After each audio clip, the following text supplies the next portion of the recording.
So guess what I found out with Carlos? Good morning, everyone. Good morning. We hope you are doing well. I'm having a little technical difficulty with my screen here this morning. Give me All one right. second to adjust. And there we go. And it's sharing the wrong screen. But you guys will be able to see it anyway. You got myself, Mary Brulette, and you got Atia Harris in the house today, the host of the Money Talk radio show that airs Sunday mornings at 9:30 on WGIV here in the greater Charlotte area, which is FM 100.5 and 103.3. We are also in the real estate and mortgage industries, and we always joke that we're sisters from another time. Tia actually started out in the mortgage industry and flipped over to real estate. And I started out in the real estate and flipped over to the mortgages. So we're twins. Yep. But we love giving back and we love educating people. We've got a lot of experience in the industry and just hope that we can instill something in you guys that maybe you didn't know and that it might be able to enhance your future. So today's workshop is all about credit and all the tidbits that are going on. But before we get started, I'm going to have Atia give you an update on what's going on in the world of real estate. Well, just want to remind folks that recent statistics stated 89,000 people moved here last year, and the pace continues. So it's imperative that if you plan to be here for quite some time, I would even say maybe 3 or 5 years. I mean, purchasing would probably be an excellent thing for you to do. Because you can even if you plan on moving, you can actually ride the equity wave, meaning these properties are earning money. So when you leave, you might can sell the property and take a lump sum of cash when you go on your merry way. As what's going on with folks that are coming here, a lot of folks are from, up north or California and Northeast, and they have larger retirement plans than the traditional people in this area, which some probably do. And that trend is changing as well, with the jobs and the increase in salaries and stuff are definitely coming to this area. But by that, they have lump sums of money that they either saved from earnings or in their retirement that they can take and shift into properties here. So right now it's causing a serious climate with war, right? Not physical fighting, but I'm going to say cold wars on houses. How about that? Because, it's all on paper.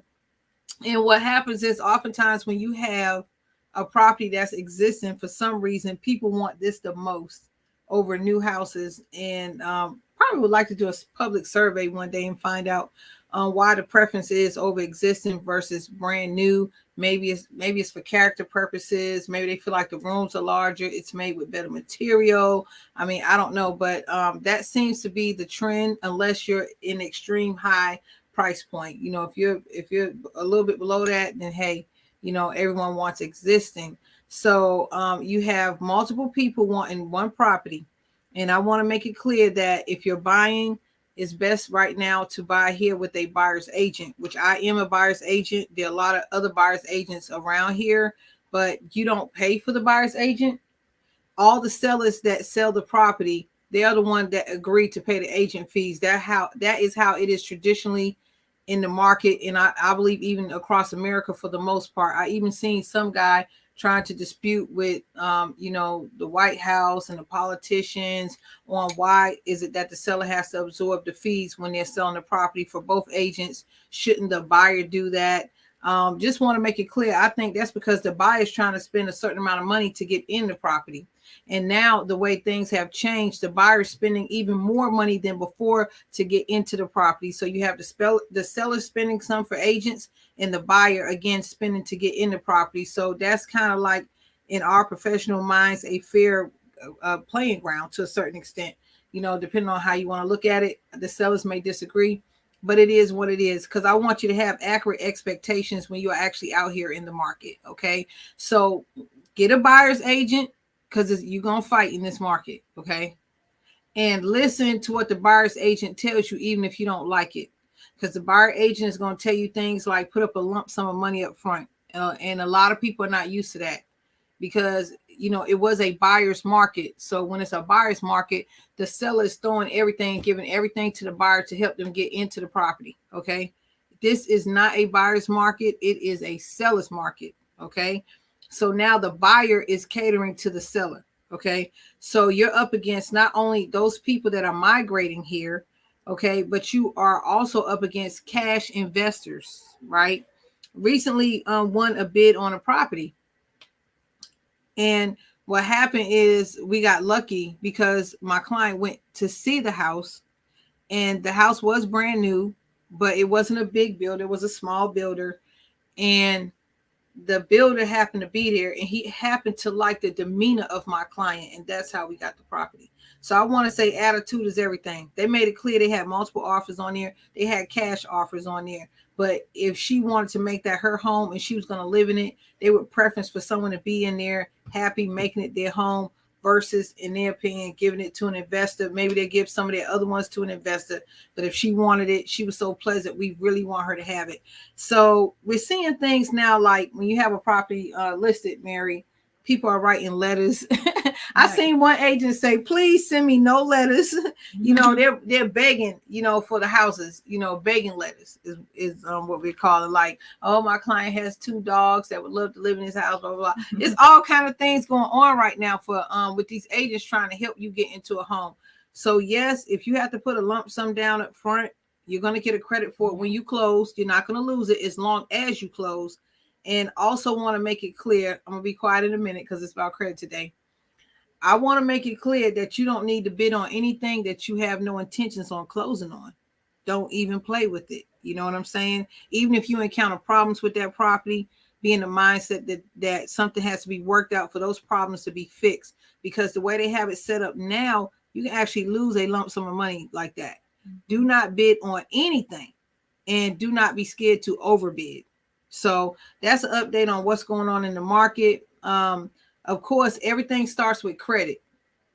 That's why we've been doing these credit workshops, and not just in housing, just across the board. Low interest rate on cars, low interest rate on credit cards, putting people in competition, understanding the importance of it, that most people were not taught, and now you're taught, and you're going to clean it up, and that credit is going to stay right forever. You're going to be in the 700s, you're going to be in the 800s. Mary is going to show you how to do that today. Okay. Again, not just for housing, but for the benefit of your life, because you're going to save thousands upon thousands of dollars just by being responsible in the area of credit. And want to say this, if anyone is interested in us assisting, Mary has funding where she can help fund your housing projects and properties. And whether you want to live in there, whether you want to do real estate investment, you want to buy multiple houses, you want to buy a single family unit, a duplex, fourplex, a triplex. For those that own houses, she does refinances where she could restructure your loan on that property as well. And then me, I do real estate. So if you need help purchasing, houses, whether you're going to live in it, whether you're upsizing, downsizing, real estate investment, I can assist you with that. And if you want to list property and place it on the market to get multiple bids, that's where we are right now. I can help you with that too. Thank you for that market update and for the excellent advice that you're giving folks, because it is a crazy market that we're in right now. And all the knowledge is power. But guys, we're going to talk about credit today. So I'm going to jump right into the slides and go over everything with you guys. And credit's basically just a snapshot of how you take care of your bills, the things that you acquire that you pay for monthly or weekly or however your accounts are set up. And it's also a mixture of what types of credit that you have. And it is very important to know that you can't have it all one-sided, because you're going to miss the boat on a lot of things.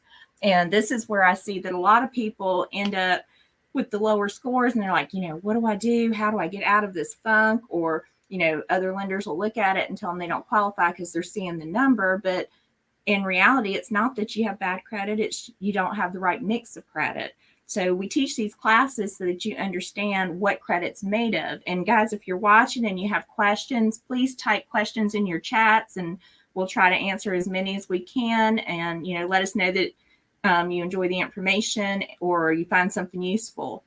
But Your credit's made up 10% of new credit. So anytime that you're going out there and you're applying for credit and you open new credit accounts, whether it's credit cards, car loans, student loans, whatever, 10% of your score comes from those types of accounts that you're opening and showing that someone's actually extending the credit to you. 15% of your score comes from the length of your credit history. And that's where we tap into like the other fields, like the credit mix, which is another 10% of your score. But right there on that right-hand side, you've got 35% of your score being between the types of accounts you have, what you're opening that people are approving you for, and then building that history up. Now, knowing that you've got different types of accounts, what does that look like? Your payment history is going to come from anything that you're making payments on, your installment accounts, which are student loans, cars, mortgages, and anything that you're going to pay for a period of time and it's going to be paid off.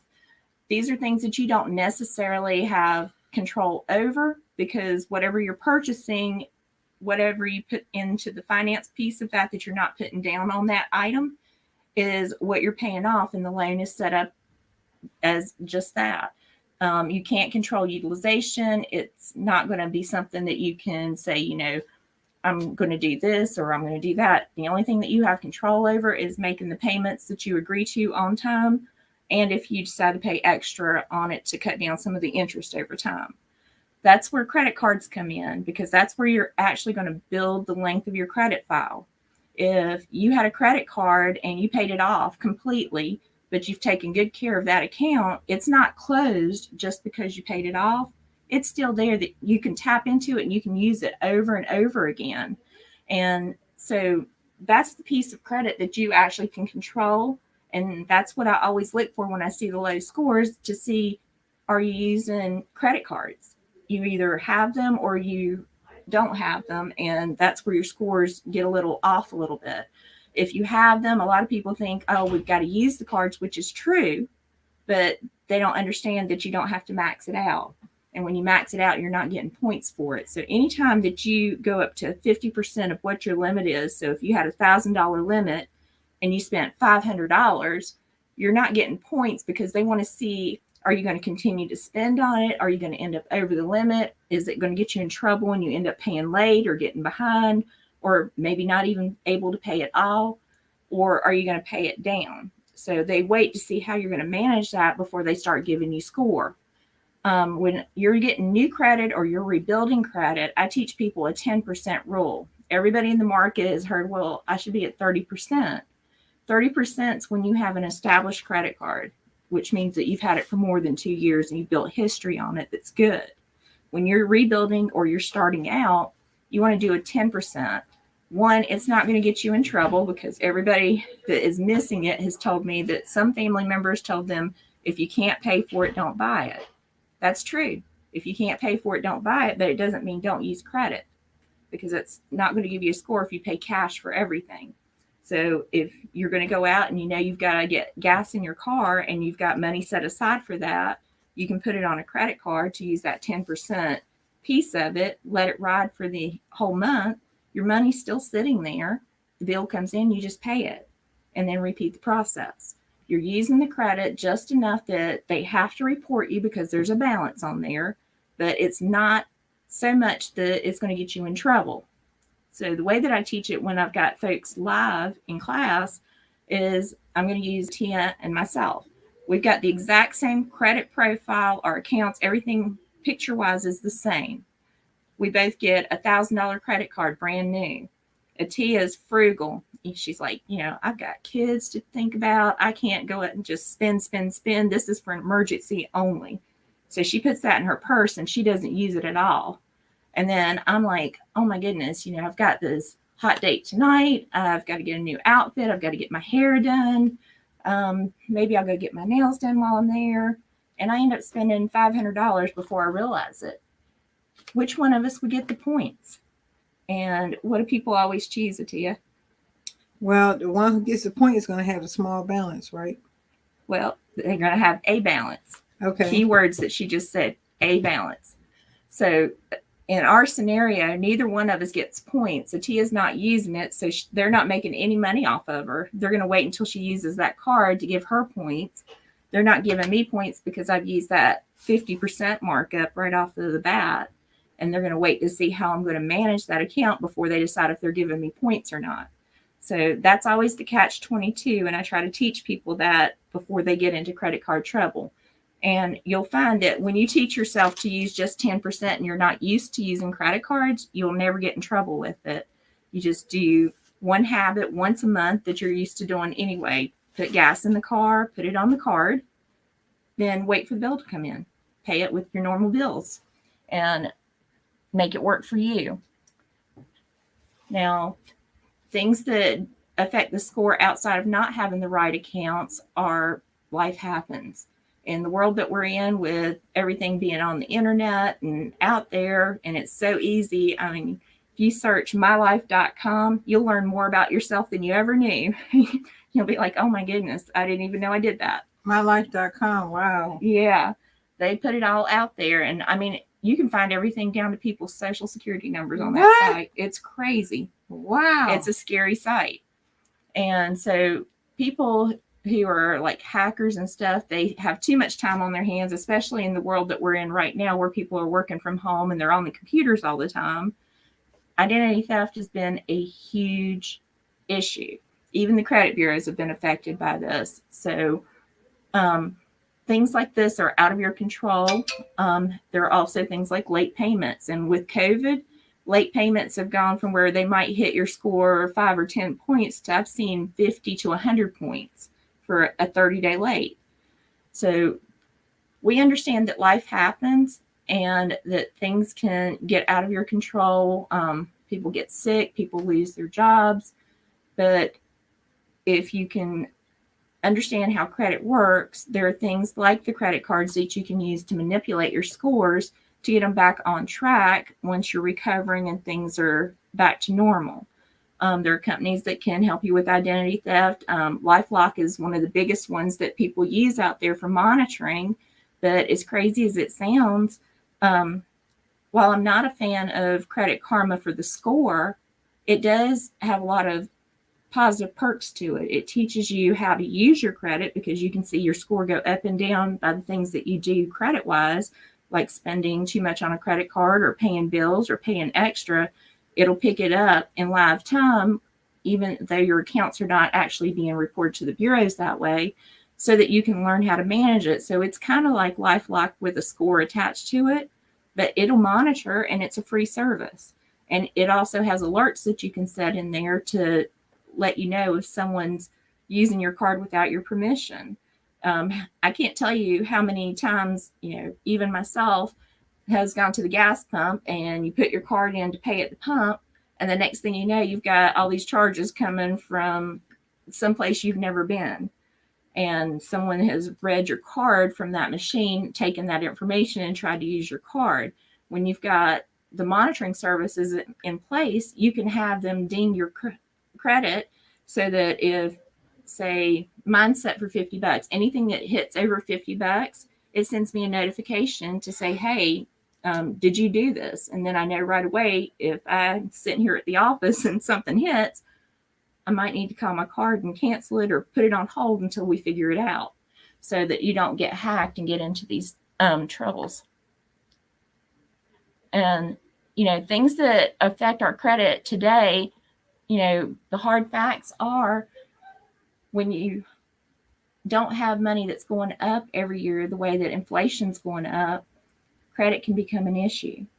And when credit becomes an issue and we don't address these things and try to figure out ways to get back on track, it's going to cost you more money in the long run. The lower credit scores, the more that you're going to end up putting down, even for things like cars, the more you're going to pay in interest rates. And I hear people complain about credit cards because it's a normal thing for them to charge anywhere from 26 to 30%, no matter what the credit scores are, depending on the type of card that you're applying for.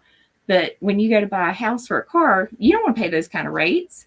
So understanding credit, being able to take credit by the reins and take control of it, and knowing that no matter what your situation is, it's not the end of the world. It's something that can be addressed if you just know how to do it, and you've got people that you can reach out to. Atia and I pretty much done credit blindfolded and backwards to help our clients out over the years. You can call professionals who are willing to help you and guide you through it and teach you things. You know, sometimes it's just a matter of a simple tweak that we can do. And you know, one of the biggest things that has always stuck with me is earlier in my career, I had a young lady that came into my office and she was just so hangry. She didn't even want to talk to me. Wow. And I said, do you want to buy a house? And she said, I do, but you're the fourth lender. I don't know why my realtor sent me here, but I've been told I don't qualify. I said, okay. I said, so why don't you qualify? What are they telling you? Well, they're not. They just said, come back when I qualify. Well, that's not doing you a service because you don't know what the problem is. So I said, you know what? I said, why don't we take a look at where you are? Let's pull up your credit. Let's see what's going on and let's get a plan together. And so she finally agreed. We looked at her thing and I said, yeah, they're stopping at your score, which it was a 568. One lender had told her build credit and gave her some links to some credit cards, but didn't tell her anything about how credit worked, just that she needed some. So she thought that meant, okay, I have to get the credit cards and I have to use them. And they were all small limits. So she got 4 credit cards that she totally maxed out. That's where her score went. And I said, you don't have anything that's paid late. You don't have anything in default. You just need to pay these credit cards down. So I put a little plan together and told her where to pay each one of the cards to. And once she got that done, we did a rescore and pulled her credit again. And she was up to 640. Just a couple of small little tweaks and a couple of weeks time for her to get paid and get those cards paid back down. And she was able to go and qualify. I think that's an awesome story. And everyone needs to know that could be their story. A lot of people just give up.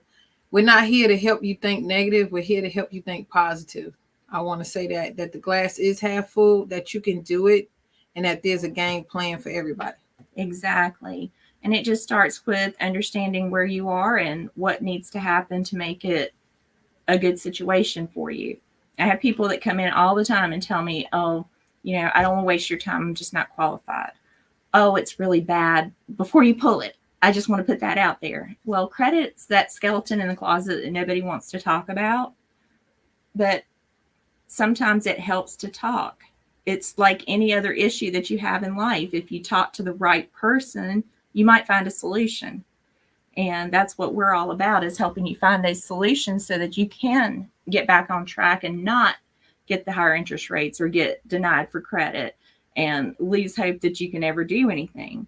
Because I'll tell you, you know, back in the day, I had no clue. I had medical collections when I bought my first house, and I was like, no one's ever going to talk to me. You know, I didn't understand how credit worked or what lenders looked at, but I kept seeing ads that said good credit, no credit, bad credit will help you. And I called. I said, what's the worst they can do? They can say no. I'll just dust myself off. No big deal. But I actually found someone who, like me and Atia, said, we know exactly what to do, and what you're worried about is not what you need to worry about. And they put me in touch with all the right people that guided me through so that I could buy my first house. And so I want to give back to people and teach them how to make their credit work for them and what makes up your credit score, so that you can be that person that says, you know what, I can do this. I've got it. And then you can get yourself back on track. I'll give you some simple tweaks real quick. One of the biggest things is review your credit. There are so many times that I'm looking at people's credit, and the first page is your personal information, and it's this full of things that are wrong. Addresses that they've never even heard of. It's got a job that they had 15 years ago that they're no longer at. It's got misspellings of their names all over the place. I've even had it where someone must have pulled their credit somewhere and missed a number, and so it looks like they've got 2 socials on one of the bureaus. And if you just go through your personal information and correct it, it's as much as 77 points I've seen that people have gained back just by taking control of their personal information and making sure it's up to date and accurate with the bureaus. When they're reporting this stuff as clean as they can make it, the more they reward you for that. My old assistant had a couple of addresses that she didn't even recognize. And when she heard me teach this in a class, and mind you, she had really good credit, she went home that night and reviewed hers and her husband's credit and said, "Oh man, there's all these addresses. What do I do?" So I gave her this tweak and told her what to do. And it was just a few days, and she actually gained 10 points for each of their credits for this. That's awesome. So she was pretty excited about it.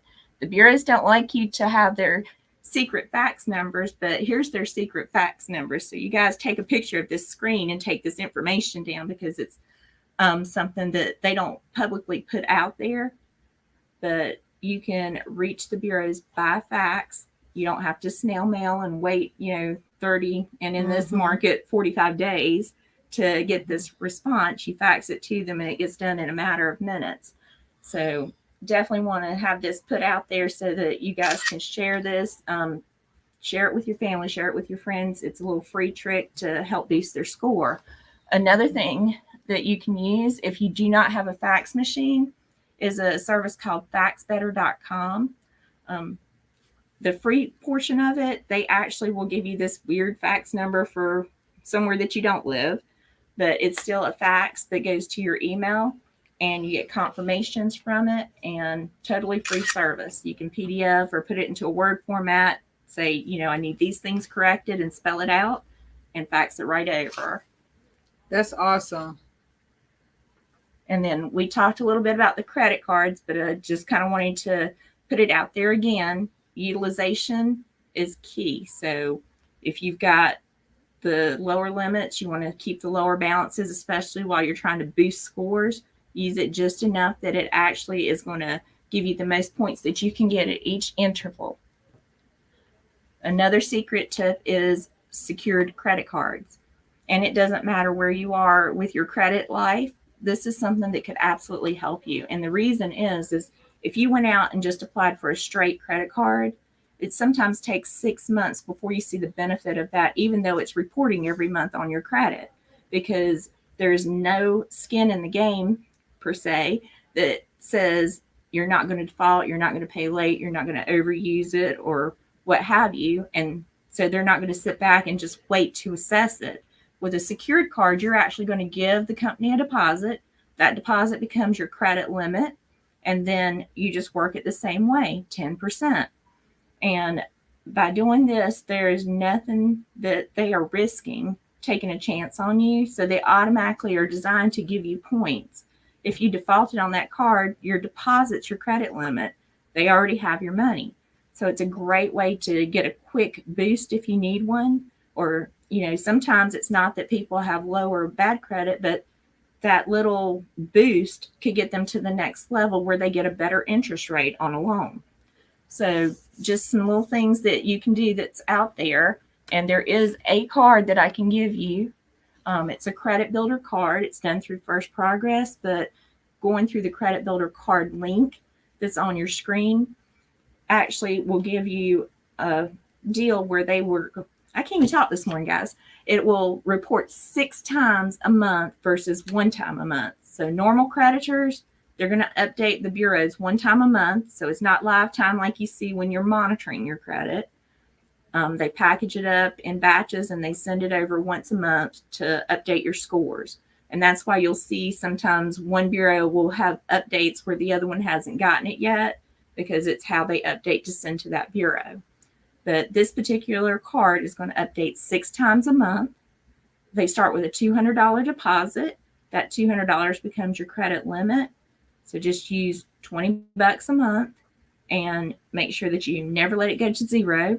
Write it out till the bill comes in, pay it, repeat immediately. And that way you're never going to miss a beat. Now, one thing with secured cards, all secured cards will have some kind of a annual fee that they charge. And they're going to charge that on your first bill. So when you get a secured card, even if it's a different company, just remember that annual fee is going to hit. So when you activate your card that first month, don't use it. Just wait for the bill to come in, because the annual fee will be on there. That will be your 10% for that month when you pay it. then go out there and get $20 in gas or something and just let it ride till the next bill comes in. And you're going to see your score gradually going up.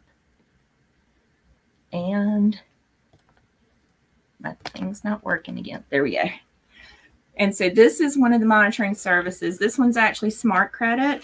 So all of you guys who have, like TransUnion.com, Experian.com, Equifax.com, because we're going through the bureaus, Experian is the only one that's going to give you a FICO score. The free version is actually going to be your FICO 8, which is what you see when you apply for credit cards. You can do a paid version, and it's going to give you your tri-merge across all the bureaus, but it's going to be your FICO scores. They also will give you your carpool score. They'll give you your mortgage score, and people get confused. There's like 30 different FICOs that are out there to you. Wow. And it's so confusing. Wow. But FICO scoring is what lenders look at. And even the free FICO 8 score, it's going to be close enough to what a mortgage pool is or a car pool is that you can kind of gauge. It's only going to be a few points different from one to the other. So if you're in that 700 range on one, you're going to be high 6s to 700s on the other pools too, which means that you're going to be in good shape. But even if you don't use like Experian.com, Smart Credit's powered by TransUnion. Credit Karma picks up your Experian and TransUnion. Equifax uses the Vantage scoring. They're still great tools to help you learn how to use your credit. They're great ways to monitor credit. And you get alerts that look just like this. If someone uses your credit that's not you and it exceeds the limit, so that you know immediately if something's going to happen. And if things do happen, those services can help you negate those things. They'll help you dispute and fight them. At least I know Smart Credit does. Not sure about Credit Karma since it's a free service. But on that note, we do have people that have had life happen and they need to get some help cleaning things up because they don't exactly know where to turn or like the verbiage to use. There's good credit companies out there. There's bad credit companies out there. And so when you see these ads that tell you, we can do this, there is no magic crystal ball out there, guys. And it's not to burst your bubble. It's just to educate you guys. So it says 100% we can remove these things. Bad credit, we can help. Yeah, definitely. Companies can do that. And there are companies who know the right way to do it and the wrong way to do it. There's certain ones that you pay them a lot of money and they may even have the word law in their name, but it does not mean that they're doing it the right way. They're going to look at your credit and no matter what's on there, they're going to say, it's not mine, it's not mine, it's not mine, it's not mine, remove it.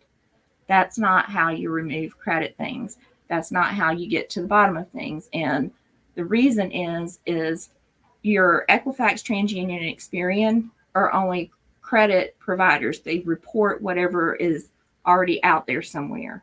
And so they're getting their information from LexisNexis, SageStream, CoreLogic. There's about 12 different mainframe companies out there. And so think of it as a laptop. You need a laptop. I have an extra laptop. I completely wipe out all of my information that I've had on the laptop. But you know how computers work. And so when I give you my laptop, you're like, let me play around with this and see what she had going on. Well, embedded inside of the laptop is a memory of everything I've ever done. If you know how to find it, you can hack in and get to that information. So that little memory that's suppressed is your CoreLogic, SageStream, your LexisNexis that has all of the data in it. And the laptop itself that is the vehicle is your Equifax, TransUnion, and Experian. So the information's out there somewhere. And if you just go through and say, it's not mine, it's not mine, it's not mine, they're going to use that electronic system that's called eOscar. They're going to do their search and it's going to pop up and they're going to be like, nope, it's right here. This is yours. We verified it. It's going to stay. But if you go in and let's just take a collection. Medical, I see all the time with an NA. Well, how are you supposed to take care of something if it's NA as your creditor? You don't even know who to go to. That's something that's inaccurate and erroneous, has to come off. There are also HIPAA laws for medical that have to be followed. Not all companies do it. And that's why these services will go through, it's not mine, it's not mine, it's not mine. They know that if you've got medical, something's going to fall off because someone's going to think, oh, they might investigate. They might see that we haven't done our due diligence. So they pop the medical off and you think it's working. Does not mean that it's the right way. Let's just say you had Verizon and you switch to AT&T, and Verizon says, oh, well, you're still under our contract, so you still owe us and you don't pay it. So they put a collection on there, and then they put a past due. They're allowed to do that because they're the original creditor. But if Verizon then sells it to ABC Collections cannot pick that up and put the past due on there because they're not your original creditor. They're just buying the bad debt so that they can list it on there. And all they can do is list that it was a collection, original creditor was Verizon, and what that balance was that went into default. So if you know like the loopholes of the law and the way that it works, you have the right under the Fair Credit and Debt Reporting Act to correct things that are inaccurate or erroneous on your credit. But you have to ask for the exact validation. Cars are really easy. With the exception of Santander, who never lets go of any of their accounts, most of the time they're going to sell that to a collection agency. So you can ask them to verify all of your data. Where's my original signature? What's the dealership that I went to that I opened this credit? What's the year, make, model, VIN number of the vehicle that I purchased? Where's all the notices they would have had to send me on default? Where's the notice of where they were going to auction off my car? Did they auction off my car? Did they resell my car? If so, how much was it that they sold it for? And did they reduce my balance? When you know that you can ask for all those specific things, and if they can't provide those things, then it has to come off of your credit. That's how you're validating it. And so companies who will actually go that extra step to validate it are your legitimate ones. There's a few of them that I know of that are really, really good. And you can always message Atia and myself, and we'll be happy to get you connected if you need someone to actually help you do that versus you trying to do it on your own. But at any rate, whether you're doing it yourself or you've got a company that's doing it, all communication needs to go directly through the bureaus, and it needs to go certified mail so that you have the tracking on it. Just keep in mind, under the normal laws, they have 30 days to respond. But since COVID and, Cruiser Light, even in jobs that we do, Cruiser Light right now, and a lot of people are working remote, the time has taken a little bit longer. And the CFPB, which is the Consumer Financial Protection Bureau, has actually extended the time that they have to respond. So sometimes it can take up to 45 days now to get the response. But when they don't respond, you've got the tracking of when they signed for it. So that clock is ticking, and you've actually got a loophole in the law that says that you can demand a response and force them to have to do it.